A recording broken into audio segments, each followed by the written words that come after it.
मैं doctor Jyoti Kumari, assistant professor, PG department of Sanskrit, Rajendra college, Jayaprakash university, Chhapra. आज मैं आप लोग के सामने दशरूपकम इसका दूसरा लेक्चर लेकर आई हूँ। इससे पहले मैंने आप लोगों को दशरूपक के विषय में संपूर्ण परिचय दिया था कि ये 4 प्रकाश में विभक्त है और कौन कौन विषय वस्तु है प्रत्येक प्रकाश की, ये क्रमानुसार मैंने बताया था।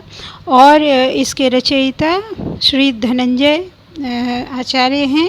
और इससे पहले मैंने ये भी आपको बताया कि इसके मंगलाचरण जो हैं, जिसमें संपूर्ण संस्कृत नाट्य साहित्य की उत्कृष्ट परंपरा परिलक्षित होती है, उसका विस्तार से मैंने विश्लेषण किया था। और आज मैं इस भाग को आगे बढ़ाते हुए नाट्य का स्वरूप, रूपक का स्वरूप, नृत्य और नृत्य में क्या भेद है, इसका विवेचन प्रस्तुत करूँगी। इस स्लाइड में यहाँ स्पष्ट मैंने 4 बिंदुओं को अंकित किया है, जिसमें पहला है नाट्य का लक्षण, दूसरा रूपक का लक्षण, तीसरा पॉइंट्स है नृत्य एवं रूपक का भेद, और फिर नृत्य एवं नृत्य का भेद। ये प्रथम प्रकाश में सब वर्णित है और हम कह सकते हैं कि ये दशरूपक का आरंभिक अंश है, प्रारंभिक जो अंश है वह है। और इसमें हम नाट्य का लक्षण, उसके बाद रूपक का लक्षण, नृत्य एवं रूपक का भेद, नृत्य एवं नृत्य का, इन दोनों का में क्या अंतर है, इसको हम जानने का प्रयास करेंगे। तो इस 4 बिंदु के आलोक में मैं ये बताना चाहूँगी कि नाट्य का लक्षण क्या है, इसको स्पष्ट किया गया है, ये अगले स्लाइड में मैं दिखाऊंगी। और रूपक का लक्षण क्या है, अब ये है कि नाट्य और रूपक ये एक समान लक्षण वाले हैं, और हम कह सकते हैं कि नाटक को रूपक की श्रेणी में रखते हैं। और इसके बाद रूपक के क्या भेद हैं, कितने भेद हैं, उन सारे भेदों का मैं यहाँ परिगणन करूँगी। उसके तदनंतर नृत्य और रूपक, इसमें क्या भेद है, इसको भी बतलाने का प्रयास किया जाएगा कि नृत्य एवं रूपक का भेद क्या है। क्योंकि दोनों में तो हम किसी भाव का अनुकरण करते हैं, तो आखिर ऐसा विभेद है जिसके कारण एक स्पष्ट भिन्नता परिलक्षित होती है। और चौथा जो पॉइंट है वो नृत्य एवं नृत्य का भेद। तो ये मैं लक्षण के साथ ही इसमें व्याप्त जो विभेद है उसको बतलाने का प्रयास करूँगी। इस स्लाइड में जितने जो मैंने पहले के स्लाइड में जिन बिंदुओं की चर्चा की है, उसका विस्तार से विश्लेषण और लक्षण बतलाया गया है। और इसको मैं प्रयास करूंगी कि आप लोगों के सामने एक स्पष्ट व्याख्या प्रस्तुत कर सकूं। और यहाँ देखिए, ये नाट्य का लक्षण, सबसे पहले हम आरंभ करते हैं नाट्य का लक्षण। तो नाट्य का लक्षण क्या है, तो कहा गया है अवस्थानुकृति ही नाट्यम।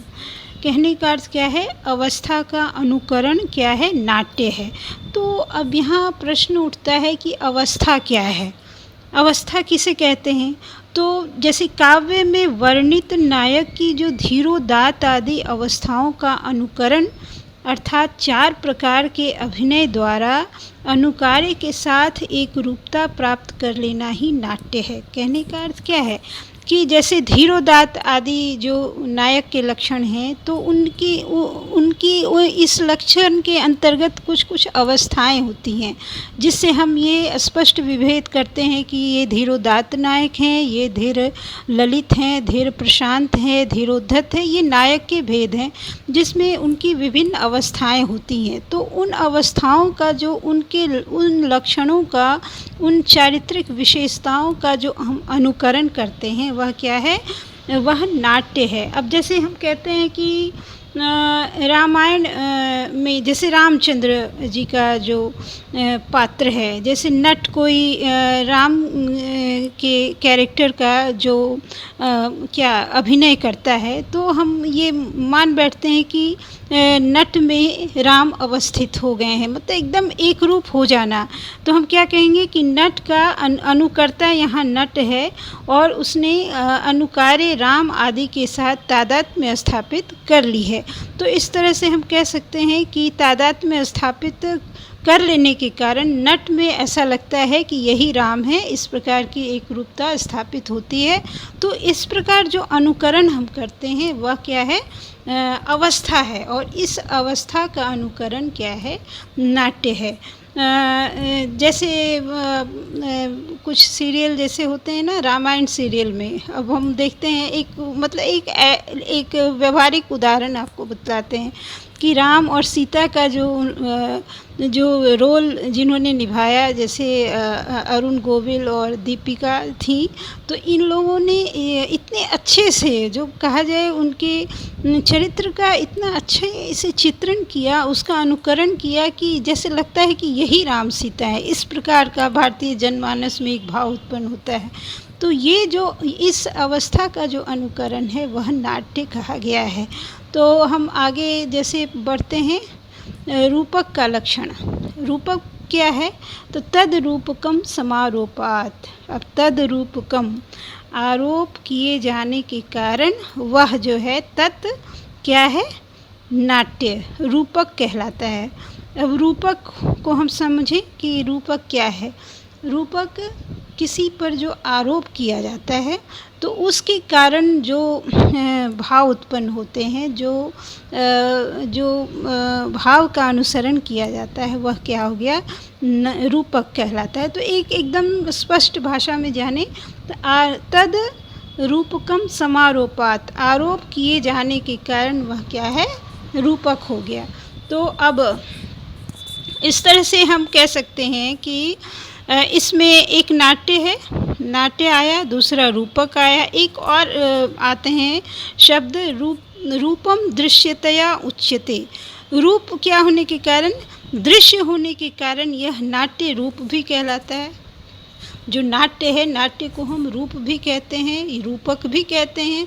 तो हम इसको इस तरह समझें कि जैसे एक पर्याय शब्द, जैसे इंद्र, पुरंदर और शक्र आदि के समान प्रवृत्ति निमित्त का भेद दिखलाया गया है। कहने का अर्थ क्या है कि नाट्य रूप और रूपक, ये इनका जो है ना बहुत साम्य है, ये एक ही प्रकार के हैं लगभग। और इसमें क्या, तीनों शब्दों का जैसे इंद्र, पुरंदर तथा शक्र आदि के समान प्रवृत्ति निमित्त का भेद दिखलाया गया है।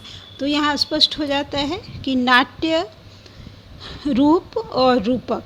अब हम ये जो अगला पॉइंट है, नृत्य का लक्षण क्या है। तो नृत्य क्या है, अन्यद भाव आश्रयम नृत्यम। अन्यद भाव आश्रयम नृत्यम, तो अन्यद भाव आश्रयम, तो भाव पर आश्रित होने वाला नृत्य क्या है, अन्यद भाव आश्रयम नृत्यम। नृत्य जो है वो भाव पर आश्रित है और वह नाट्य से भिन्न है। और वो किस प्रकार हम भिन्न कह सकते हैं, जैसा कि स्पष्ट कहा गया है कि रूपक जो है वो तद रस दशधैव रसाश्रयम। रूपक क्या है, रस पर आश्रित है। तो रस पर आश्रित होने के कारण ये नृत्य से भिन्न हो जाता है। नृत्य जो है वो भाव पर आश्रित है। तो इसमें स्पष्ट ये मौलिक विभेद है कि रूपक में हम देखते हैं कि अभिनय किया जाता है और नृत्य क्या है, नृत्य भाव पर आश्रित होता है। एक में पदार्थ का अभिनय होता है और नाटक में क्या होता है, वाक्यार्थ का। तो इसको आप समझ सकते हैं। इसलिए दश जो रस पर जो आश्रित ये रूपक है उसके 10 विभेद हैं। इसका मैंने पूर्व के लेक्चर में मैंने उसका वर्णन किया है और सारे भेद को मैंने वहाँ दिखलाया है, जिसे आप पुनः देख सकते हैं। ऐसे नाटक के जो रूपक के जो भेद हैं वो 10 भेद हैं, जिसमें नाटक है, प्रकरण है, भाण है, प्रहसन है, डीम है, व्यायोग है, समवकार, विथि, अंक और इहामृग। तो इस तरह से रूपक के 10 लक्षण रूपक के 10 भेद हो गए। अब यहाँ ये प्रश्न उठता है कि नृत्य जो है वो भावाश्रयी हो गई और नाटक जो है वो रसाश्रय।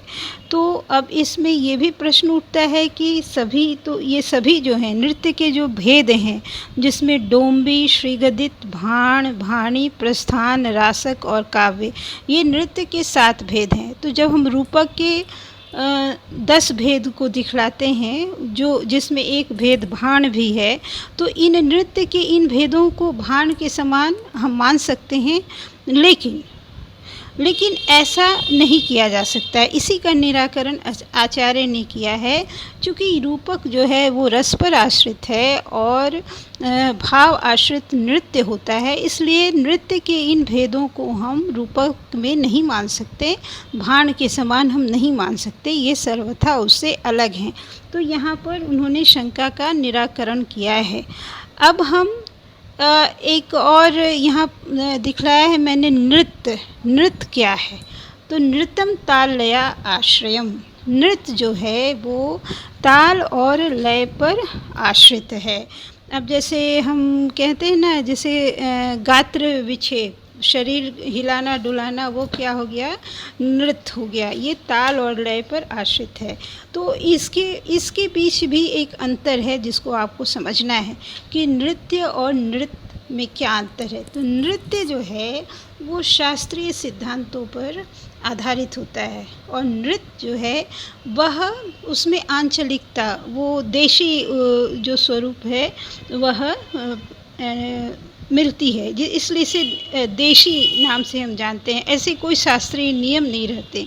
और हम देखते हैं नृत्य में पदार्थों का अभिनय होता है, इसलिए इसको मार्ग कहते हैं।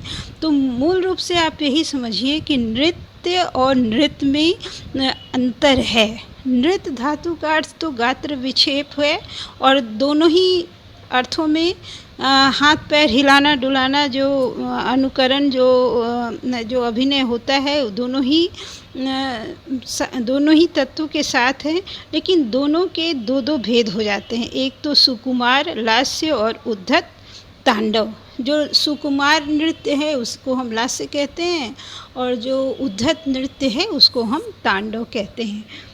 लेकिन इसमें एक मूल अंतर आप समझिए कि नृत्य में शास्त्रीय पद्धति के अनुसार पदार्थ का अभिनय होता है, इसी से इसे मार्ग भी कहा गया है।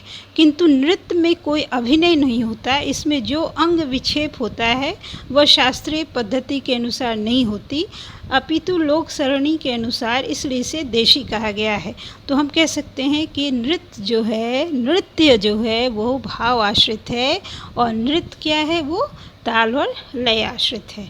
तो इसमें मैंने ये स्पष्ट किया कि ये समझिए दशरूपक के प्रथम प्रकाश का आरंभिक अंश है, जिसको मैंने ये बताने का प्रयास किया है कि नाट्य, रूप और रूपक तीनों किस प्रकार के हैं। तीनों के लक्षण और स्वरूप लगभग समान है। वो जैसा कि एक शीर्षक जैसा कि स्पष्ट किया गया है कि इंद्र, पुरंदर और शक्र आदि के समान प्रवृत्ति निमित्त का भेद मात्र दिखलाया गया है।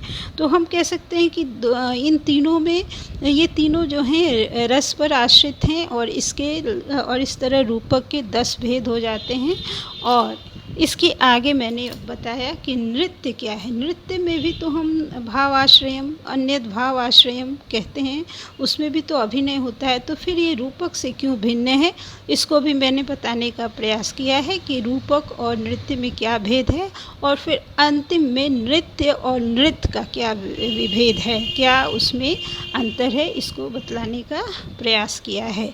अब अगले कारिका में अगला जो क्लास है उसमें मैं अगली कारिका को पढ़ाने का प्रयास करूँगी, उसके विषय में विस्तार से बतलाऊँगी। तब तक के लिए धन्यवाद।